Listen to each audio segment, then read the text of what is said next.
So yesterday we heard all about the beast and the corrupted human government and false religion that was represented by both of the beasts.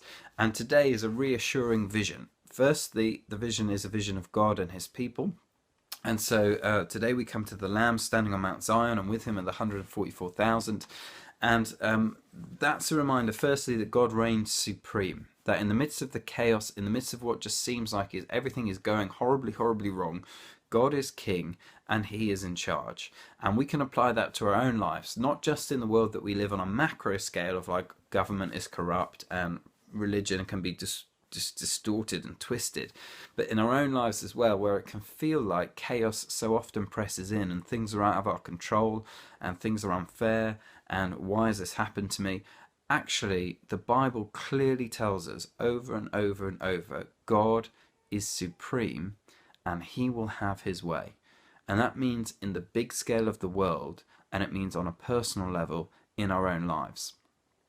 Pictured with Jesus on the hill, Mount Zion, is not just it's not just him there, it's 144,000. That's just a symbolic number that represents the church. And it doesn't, I think, just mean the church that have all died and they've gone off, as it were, to hang around with Jesus on Mount Zion. What it means is the whole church today, now, we together reign with Jesus and share in something of his victory.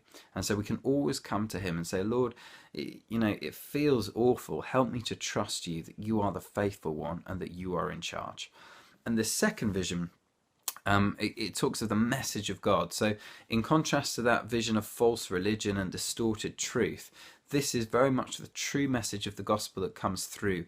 And three angels, and the word angel just means messenger, three messengers bring their messages from God. And the first one is just the gospel at its most basic. The first angel says, "Fear God and give him glory, because the hour of his judgment has come. Worship him who made the heavens, the earth, the sea, and the springs of water."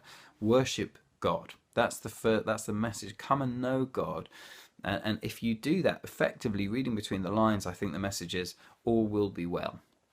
And then the second angel comes along and says all is not well. And the reason all is not well is because Babylon is this corrupt system. Again, it represents kind of just the way in which humanity has rebelled against God.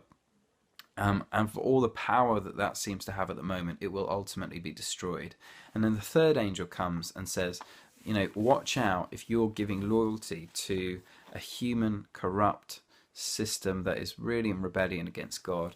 You should instead trust in Jesus Christ. And if you do so, if you endure and you continue to trust in him through all the challenges and all the struggles and all the changes, then you will know peace and you will know God. But if you don't, watch out, because the fate of the beast will be our fate as well if we put ourselves in that boat. So some strong stuff, some powerful stuff, and some stuff to be pondering for the rest of the day.